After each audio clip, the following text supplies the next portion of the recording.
published 1946 est, the 8th of June 2017, updated 2358 est, the 8th of June 2017. The Mummy 15 rating verdict. Cruise control is not enough. My Cousin Rachel 12 rating verdict. Handsome Victorian melodrama. Hard on the heels of Wonder Woman comes The Mummy, about a vengeful ancient Egyptian princess who is woken from the dead 5,000 years after being mummified alive.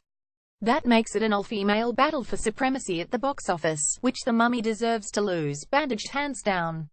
We all like a few hieroglyphics with our hokum, but this is too much, an absolute barrage of digitally enhanced silliness that not even Tom Cruise and Russell Crowe can save. However, there are some undeniably slick action scenes, some great stunts, and, for amateur Egyptologists, or all the clichés you hold most dear, sarcophagi, scarab rings, sphinxes, amulets, pyramids, the lot. I really can't say fairer than that. Come to Mummy. Sophia Botella as Princess Armane. We all like a few hieroglyphics with our hokum, but this is too much, an absolute barrage of digitally enhanced silliness. Tom Cruise stars next to a sexy archaeologist in the movies There Are Rarely Any Other Kind called Jenny Halsey. Annabelle Wallace Cruise plays Nick Morton, a soldier with a U.S. reconnaissance unit in modern-day Iraq, who exploits his position to steal ancient artifacts and sell them on the black market.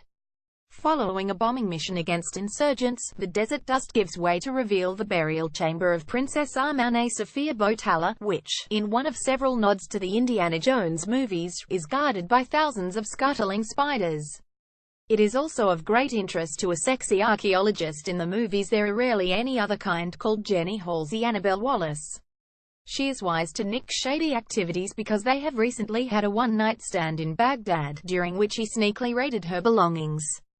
But she is soon in his debt.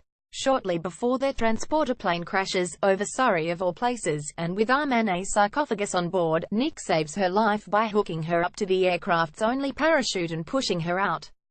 Cruise's character is meant to be innately malignant, but you can almost hear him and the producers agreeing that he must have a whole sarcophagus full of redeeming qualities. That he miraculously survives the crash himself turns out to be the work of the resurrected Armane, with whom he has a mysterious ancient connection conveyed in lots of meaningful flashbacks.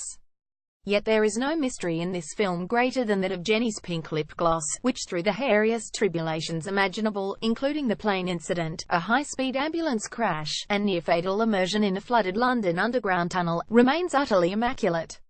A two-whore Revlon commercial could not champion the wonders of lip gloss any more spiritedly than The Mummy.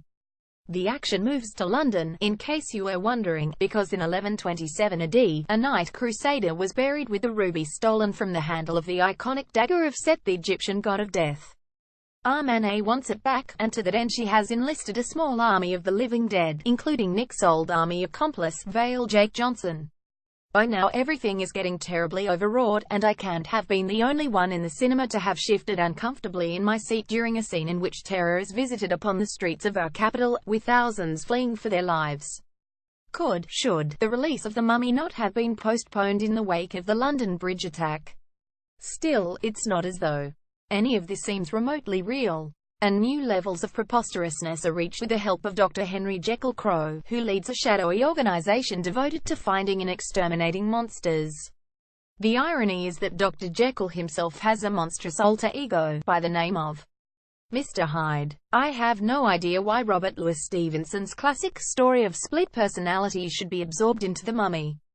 Perhaps director Alex Kurtzman and his writers wanted to anchor the film's soaring daftness with something vaguely familiar. There are also a few modest frights, and Cruise fans can look forward to heaps of daring do, not to mention a fleeting glimpse of him in the buff. Not even the Alice names of Tom Cruise and Russell Crowe can save The Mummy from being a letdown. If so, it doesn't work. It just makes it dafter still. All that said, there's an energy to The Mummy that might appeal to some cinemagoers. There are also a few modest frights, and Cruise fans can look forward to heaps of daring do, not to mention a fleeting glimpse of him in the buff. Mind you, I watched the film in full IMAX 3D, which frankly is no way to see anyone unclothed, and also makes you want to shield your eyes from the megawatt Cruise smile. In this film, as in 2014's Superior Edge of Tomorrow, Cruise's character is meant to be innately malignant, but you can almost hear him and the producers agreeing that he must have a whole sarcophagus full of redeeming qualities, for the simple reason that helps Tom Cruise. It's not one of his better endeavors, frankly. Towards the end, as Nick tries to make things right between him and the lovely Jenny, he says, "I have made so many mistakes, but not this time." I'm not at all sure about that. If The Mummy has several cinematic antecedents, going right back to the 1932 Boris Karloff version, of which it is very notionally a remake, My Cousin Rachel has just one. There was a 1952 version of Daphne du Maurier's novel about obsessive Victorian love on the Cornish clifftops, starring Olivia de Havilland and Richard Burton. So it is more than ripe for another interpretation.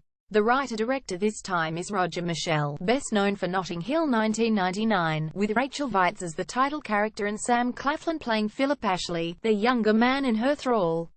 Philip first learns that his older cousin Ambrose, from whom he stands to inherit a fortune, has married an English woman called Rachel while convalescing in Italy. When Ambrose's letters home suggest he needs protection from Rachel, his torment, Philip rushes to the rescue.